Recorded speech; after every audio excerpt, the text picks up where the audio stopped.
So here's an interesting combination that we're going to be looking at. This is going to be all the more cringe due to the combination of cringe levels. So you guys are going to be seeing is Steven Crowder doing a Prager University video. So it's going to be a combination between the cringe level of Steven Crowder and adding it to the cringe level that comes with all of the PragerU videos. Now, what Steven Crowder here is going to be saying is, and the title of this video is "Democratic Socialism is Still Socialism," and let's check out what he says. Check it out.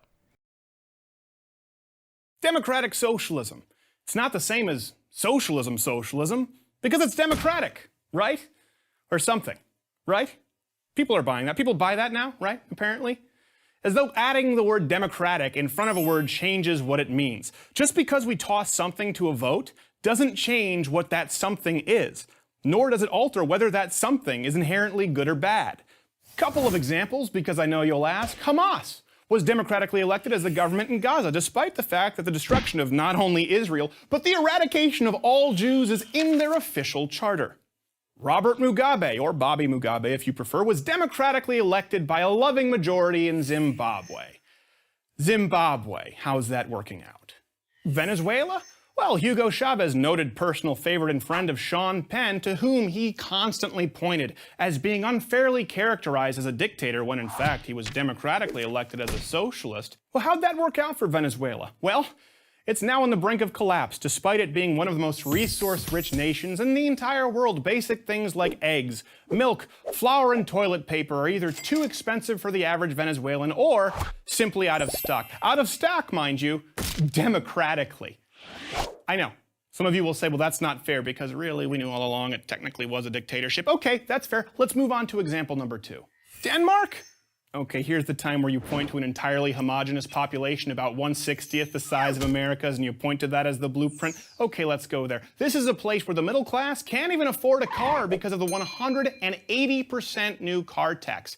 And the Prime Minister was so fed up with Americans pointing to it as a beacon for socialist success that he felt compelled to clarify, I would like to make one thing clear.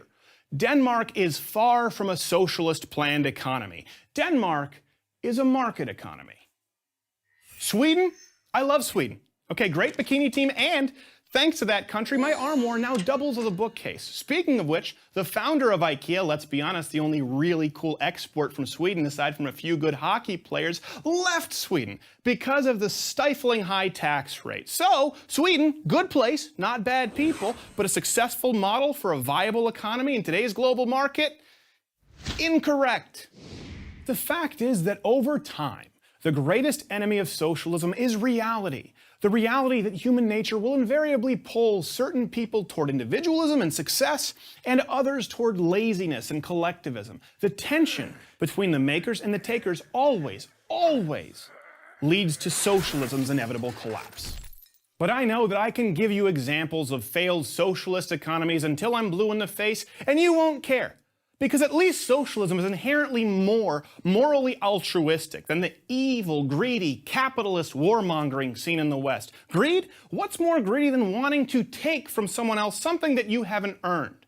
Unlike capitalism, free enterprise, which can only occur truly through voluntary transaction, socialism can only occur at gunpoint. That's what it comes down to. If you don't pay your taxes, once you get through the IRS and the auditing and the lawyers and the PR stunts, people make you give the government your money, an increasing amount of your money, the more successful you are, or they send in scary men with guns to take you away. Now, so long as the people having their stuff taken away at gunpoint are in the minority, and the majority feels that they'll get to benefit from more said taken stuff, you'll always be able to win that decision through a popular vote and claim the moral high ground through democracy.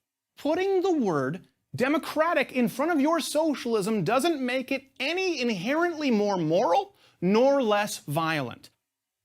Did you get that? American wannabe socialists also. Get a job. Please, like a real job. You'll probably have to shave first. I'm Steven Crowder for Prager University. So you guys want to know something that's actually pretty crazy? Steven Crowder is actually right. Democratic socialism is still socialism. But the democratic socialism that he's referring to in today's time, when we're talking about people like Bernie Sanders and Alexandria Ocasio Cortez, the democratic socialism that they're speaking of is a term that is interchangeable with social democracy. So Bernie Sanders and Alexandria Ocasio Cortez are not calling for workers to take over the workplace and workers to own industry. That is not what they're calling for. They are just calling for a heavier welfare state. So Bernie Sanders and Alexandria Ocasio Cortez both want to maintain the capitalist system, but implement further welfare plans, upping the welfare state essentially. And it looks like the person that he mentioned, who went off on Bernie saying that we're not a socialist planned economy. He's right, but he's also missing that the term that Bernie is using now, democratic socialism, is now used interchangeably with social democracy. The traditionally speaking, the beginnings of the term democratic socialism is it could not be more different from social democracy. Actually, it really couldn't be more different, because social democracy upholds the capitalistic system while just implementing a heavier welfare state. Whereas if you go, because the Democratic Socialist for America is actually the OG DSA party of the US. So during the times of the heavy worker unions in the early 1900s, you can go and look, and their platform literally wants to abolish capitalism, because that's what democratic socialism wants to do. Democratic socialism actually the traditional term wants to abolish capitalism. It is a post-capitalist ideology. It does not want capitalism.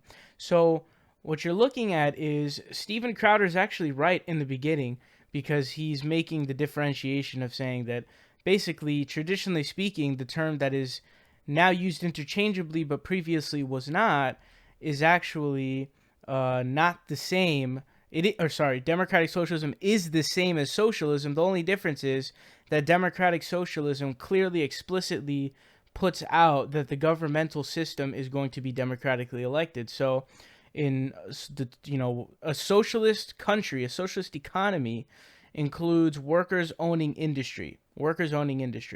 And George Orwell was a democratic socialist. He heavily praised anarchist Spain of Catalonia, Spain. He wrote, I think it was Homage to Catalonia.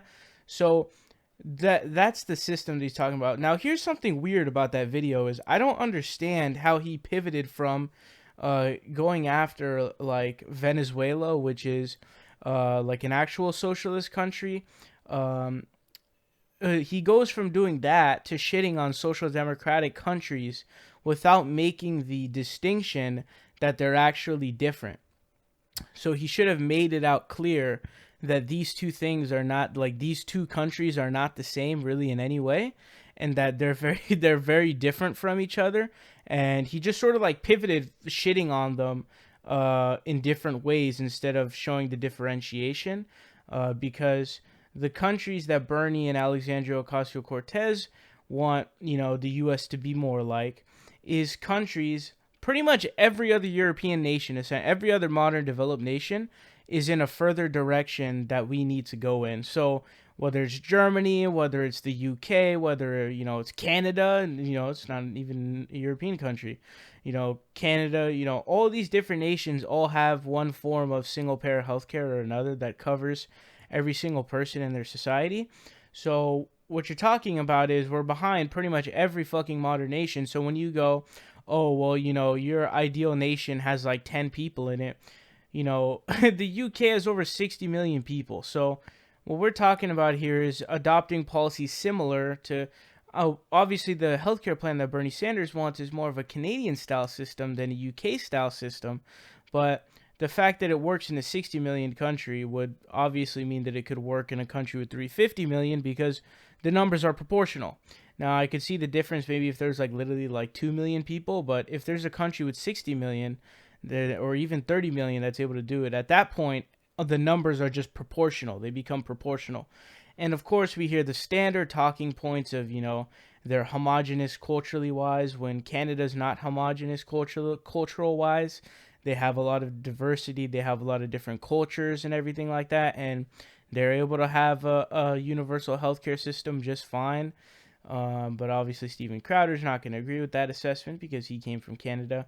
But so Steven Crowder essentially he's right on the point.